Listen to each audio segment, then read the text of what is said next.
Bueno, en este día martes 28 de febrero de 2023 tenemos el gusto de hablar con mi papá, Mario Jiménez, que nos va a contar un poco de la historia de la batería en los años 60 en la ciudad de Neuquén. Claro, no, exactamente. Bueno, yo tenía aproximadamente sí, ya desde los 12 años que yo empecé a estudiar con papá, ¿no? Con mi viejo Joaquín Mario. Veía que el grupo de bateristas que yo conocía, al menos, de esa primera generación, eran el Pata Ferreira, ¿no? Un muchacho que era albañil, pero que en sus ratos libres que disponía, tocaba la batería en un grupo. Estaba Domínguez también en la batería, que creo que trabajaba en la policía motorizada en aquella época. Carlito Pascal, que fue baterista del Cholo Perego y Los Ángeles del Cholo Perego. Y Carlos Arauz también fue baterista del Cholo Perego y sus Ángeles, ¿no? Y eso entre la gente, digamos, grande, gente que tenía, cuando yo tenía 12 años, 14 años, ellos tenían ya, estimo que 40 y pico de años, ¿no? Y entre eso, bueno, entre esa gente grande estaba, como dije recién, el Pata Ferreira, Domínguez, Pascal Arau y mi viejo, Joaquín Mario Jiménez.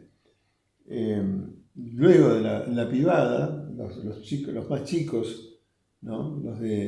Podría decir los de mi edad en esa época, fueron posteriores a esa generación, fueron el Pepe Soto y Ricardo Ferreira, de la gente que yo conocía, ¿no? Que estudiaba.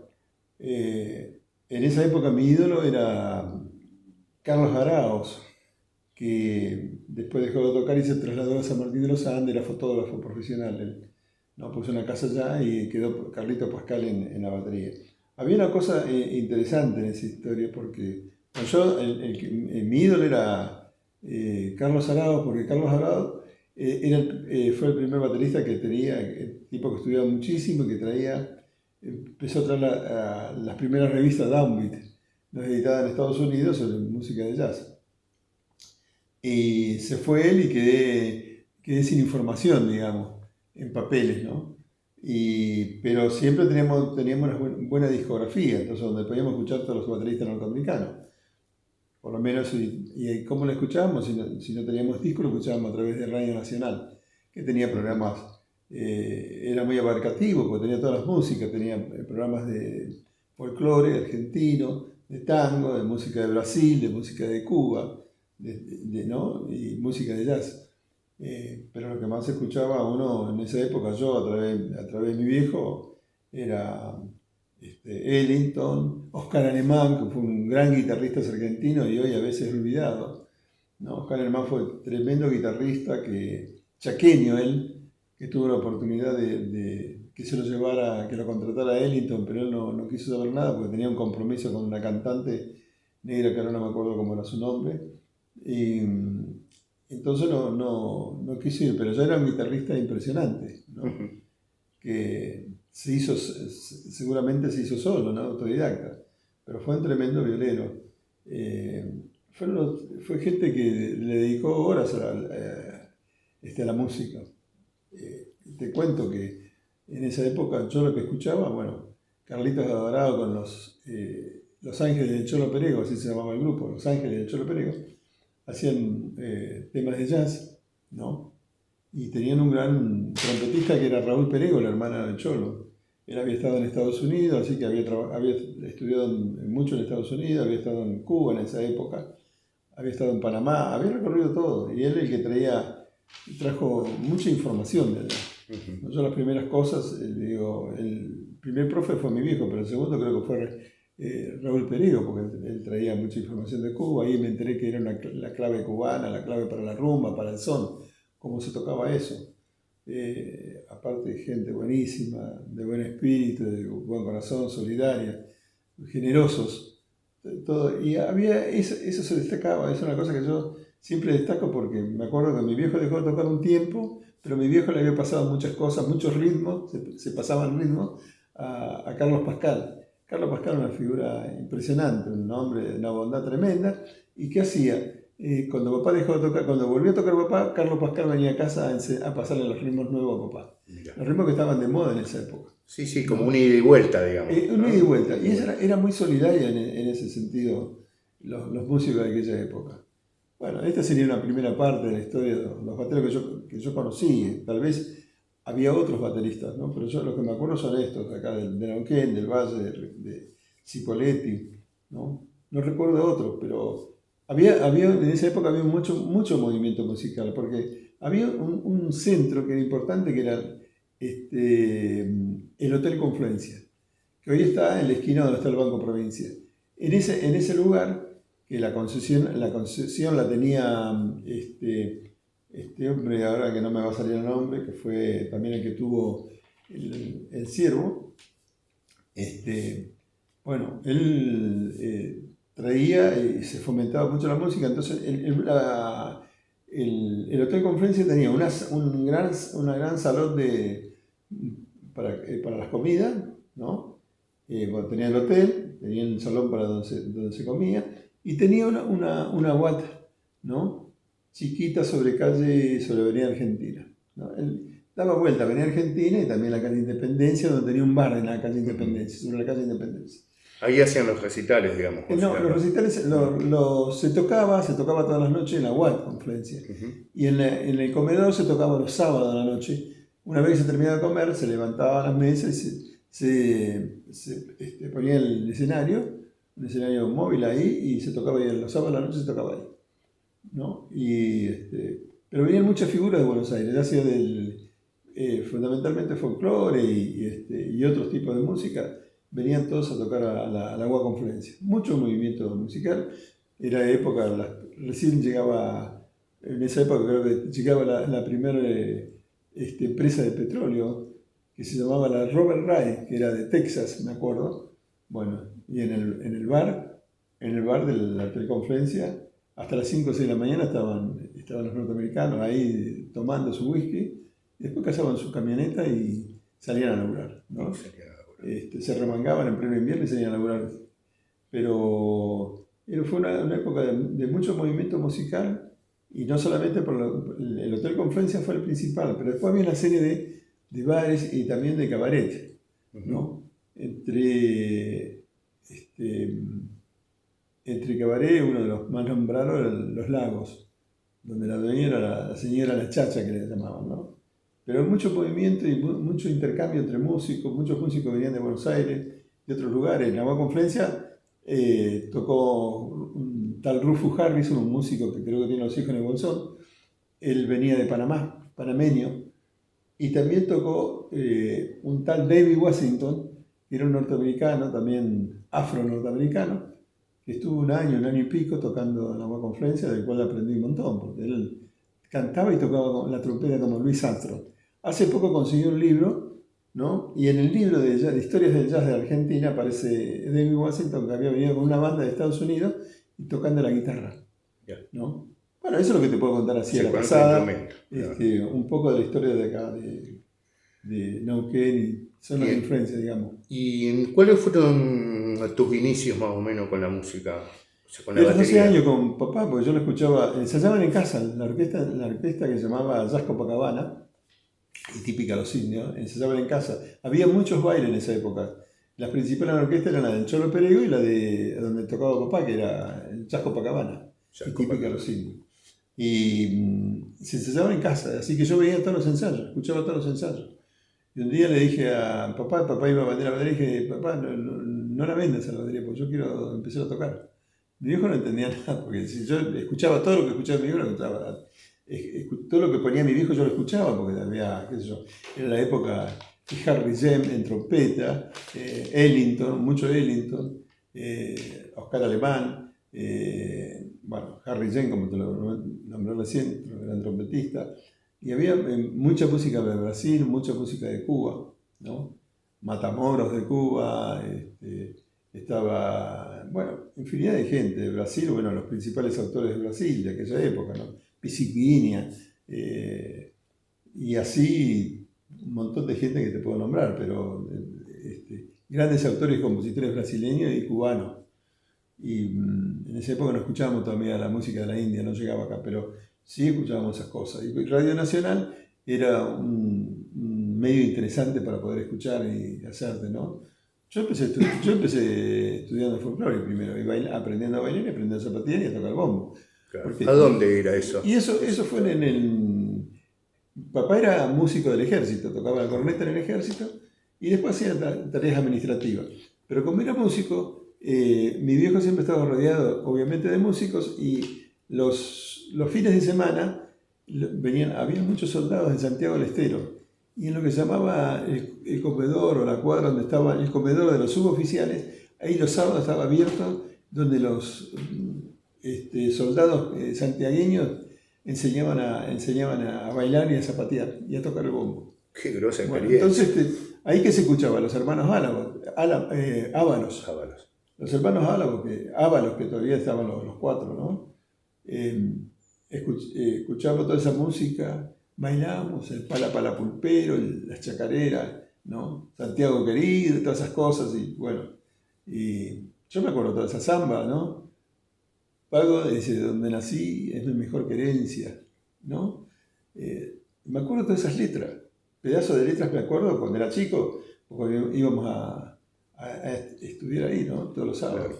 Todos los fines de semana íbamos a estudiar ahí y lo hacíamos con pasión, ¿viste? Había grupos, en la escuela se promocionaba mucho, en las escuelas primarias se bailaba, en las fiestas patrias se bailaba mucho, se pintaba, se dibujaba. Como a mí me gustaba el dibujo, siempre me mandaban, yo me rebuscaba para no ir a clase en ese momento, e ir a pintar, a ir a dibujar en los pizarrones, eso es la fecha de San Martiniana y todo eso. Entonces yo dibujaba San Martín en el caballo, yo me la rebuscaba y en esa época dibujaba bastante bien. Claro.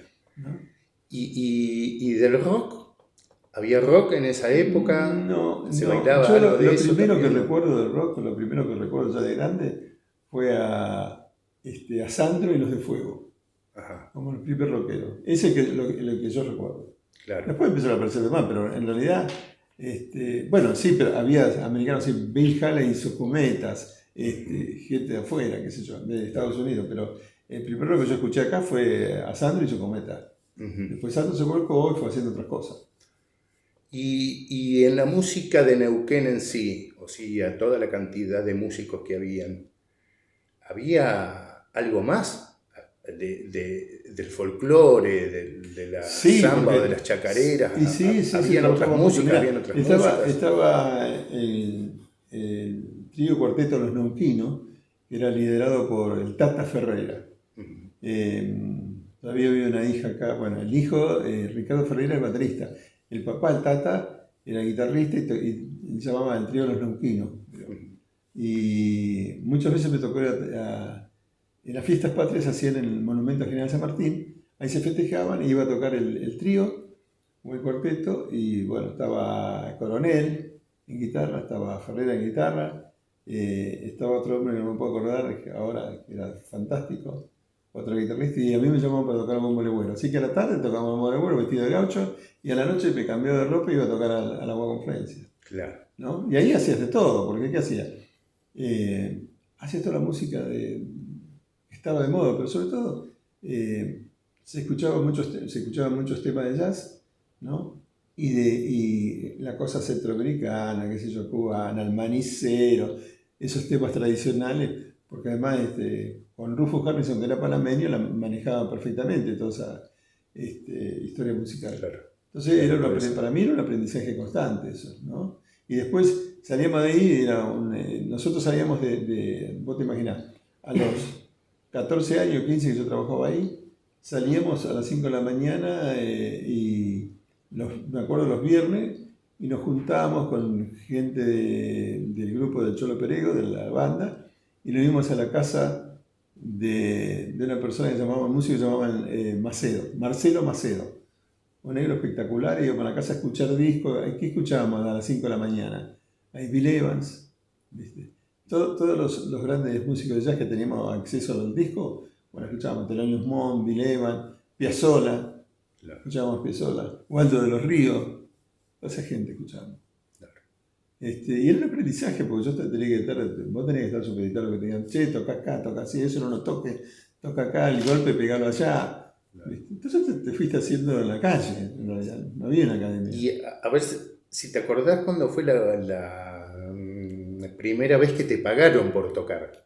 Bueno, me pagaron ahí a los 15 años, la primera vez cuando entré a la web conferencia y ya se recibió un sueldo. A los 15 años. Claro, Mirá. pero además nosotros armamos un grupo que se llamaba Los Guatusi, que hacíamos baile, que hacíamos cumbia. ¿Qué repertorio tenemos? El repertorio de los guaguancó, de la guaguancó, de la charanga del Caribe.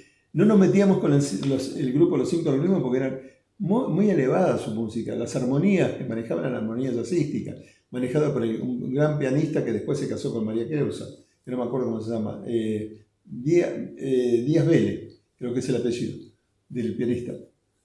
Y volaban a otra altura. Las cumbias de ellos eran muy finas, ¿viste? Eran armonías, voces tremendas, no nos podíamos meter ahí, no nos daba el cuero, no sabíamos eso. Pero nosotros teníamos acceso y podíamos hacerlo muy bien, lo que era la charanga, lo que era los guaguancó y algún otro grupo que anduviera por ahí. Claro. Pero fundamentalmente triunfábamos con la charanga y los guaguancó. Hacíamos baile en las 10 semanas, etcétera, etcétera, etcétera. Y es más, llegamos, te cuento una historia de que hablaste de dinero si me pagaban. Papá, que como suboficial del ejército ganaba por mes, cobraba un sueldo de 700 pesos. Nosotros con Carlito, con mi hermano, llegamos a juntar por mes 70.000 pesos. Era una fortuna. Sí, mamá decía, cuiden la plata porque la época de las vacas gordas se va a terminar. No, mamá, teníamos, te imaginas, 17, 18 años, ¿qué hacíamos? Fiesta todos los días, asado, hasta que se enfermó papá. Estuve internado en Buenos Aires, en el Hospital Militar Central, fue con mamá. Y nosotros nos gastábamos la plata en asado, en coso. Te dije el otro día que yo puse la plata para comprar estancina, nunca aprendí a manejar ni me interesaba. Entonces lo usaba otro muchacho y ahí quedó, qué sé yo. No estábamos preocupados por eso, porque la pasábamos tan bien que nadie se preocupaba por la plata, por lo que iba a ganar, ¿no?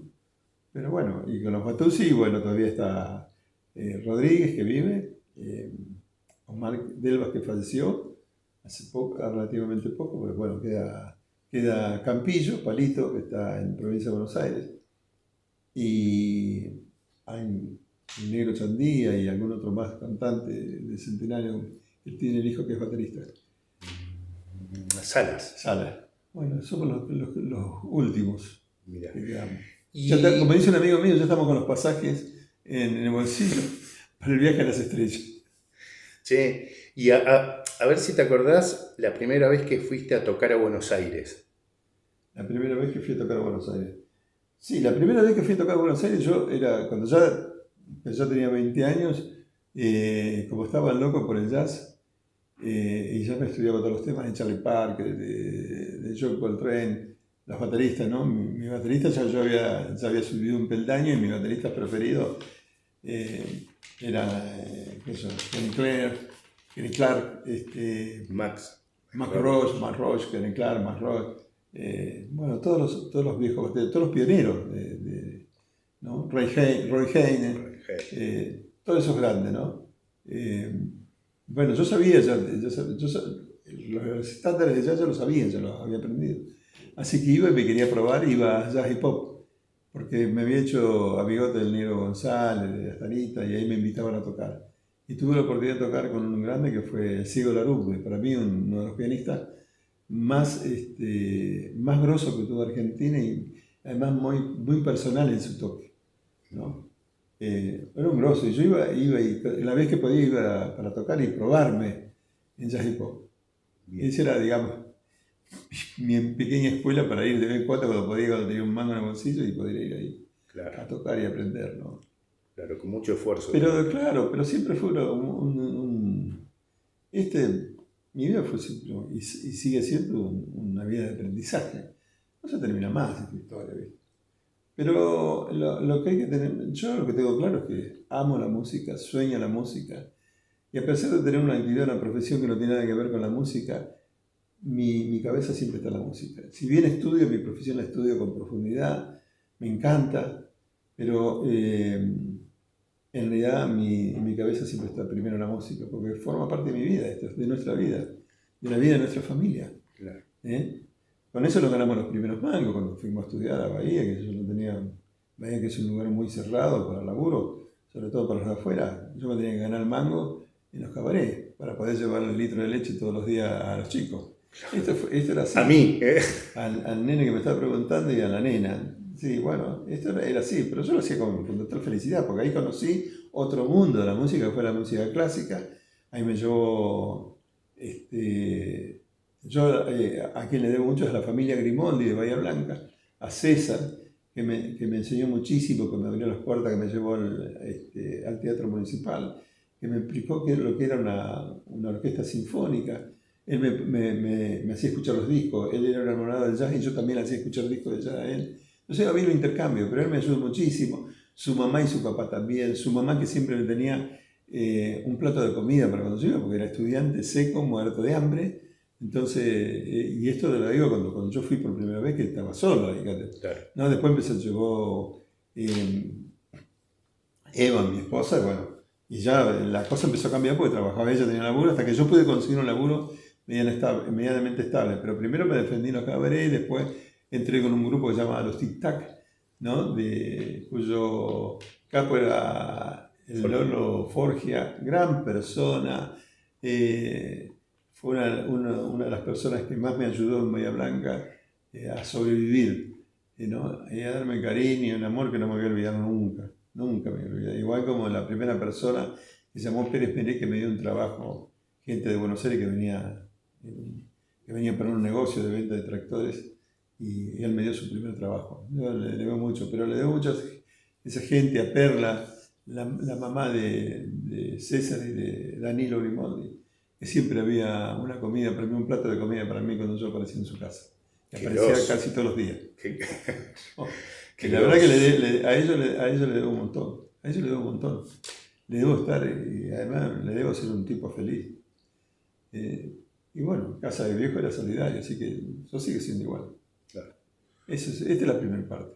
Bueno, para cerrar esta primera parte estuvo alucinante la historia. Sí, esta es una pequeña. No, pero está muy buena la historia. Hay muchas historias, quisiera contar todos los músicos que pasaron a los predegos. Yo tocaba con gente, yo nunca me fijo si el músico que va arriba del escenario, con el cual nos juntamos para tocar, si toca menos, si toca más, si tiene swing, si no tiene swing.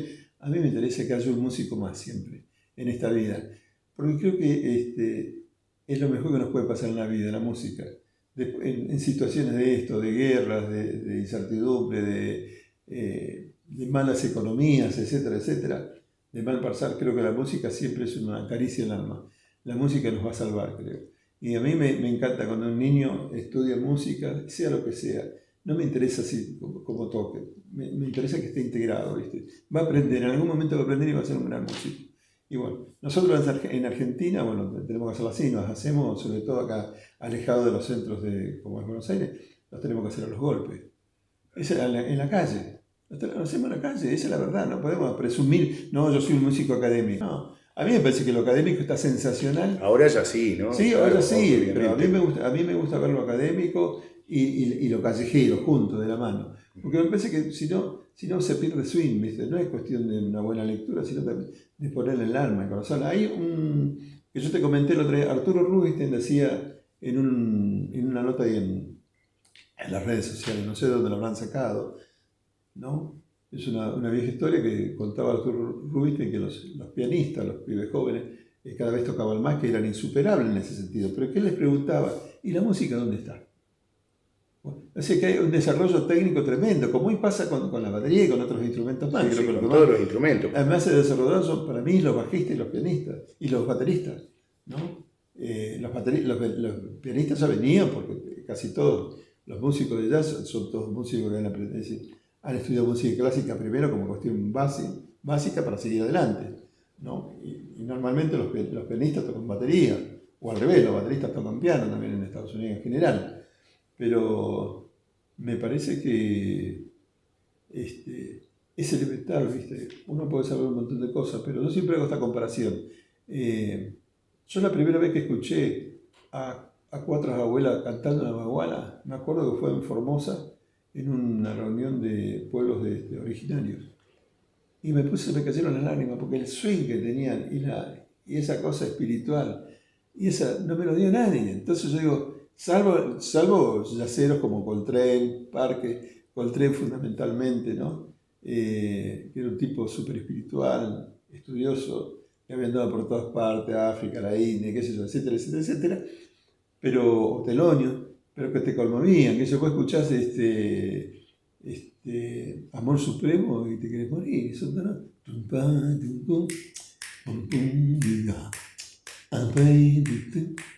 Y así nos despedimos de esta historia.